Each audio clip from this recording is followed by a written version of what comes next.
Dan di sini lebih baik gue tidak bicara tentang kejelekan orang, tapi kasus, case by case. Ada 2 kasus yang paling penting buat saya. Yang pertama adalah kasus Zefania. Meninggalnya anakku, harus ada penjelasan di situ, dan sampai sekarang belum ada kejelasan kenapa Zefania meninggal. Hanya Arya yang tahu, karena dia adalah saksi di situ, dan kepolisian masih di dalam penyelidikan. Naik sidik. Lidik dulu baru sidik, nanti akan ada penaikan status. So, itu yang ingin saya tahu sebagai seorang ibu. Saya punya hak untuk tahu kenapa anak saya meninggal. Walaupun itu adalah intervensi Tuhan, anak saya meninggal. Oke, saya terima, dan saya yakin dia sudah ada di pelukan Bapa di surga, dan kita hanya transit di sini. Suatu hari nanti saya ingin bersama-sama lagi dengan anak saya.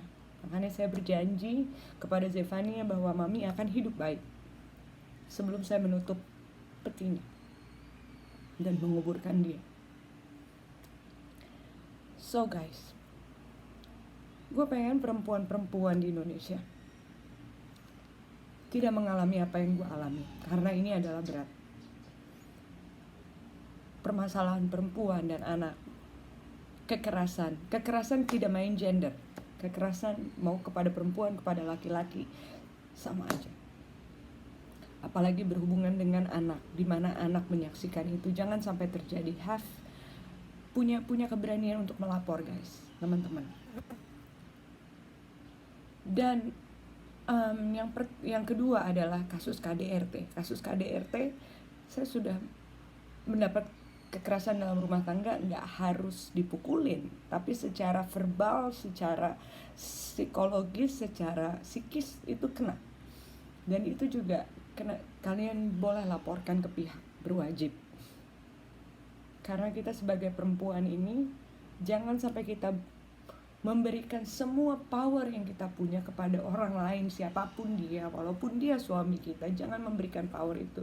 Kalian berikan cinta kalian sepenuh hati, yes, tapi jangan memberikan power yang kalian punya di dalam hati kita, karena itu ultimate punya kalian. So don't be fool, karena cinta dan power itu berbeda. Power itu harus kalian simpan hanya untuk kalian, karena perempuan itu powernya besar sekali. Kalian diciptakan untuk melahirkan, untuk membesarkan anak, untuk menjadi tiang di dalam rumah tangga. Jadi please be strong. Don't give your power to anyone, even though to your children. Jangan, karena power itu hanya milik kamu. Itu yang aku pegang. Dulu I give all my power to him sampai aku habis. Tapi pada akhirnya I realize, aku sadar, aku ambil lagi power itu, kembali lagi ke diri aku, dan menjadi wanita yang lebih kuat dan tegar.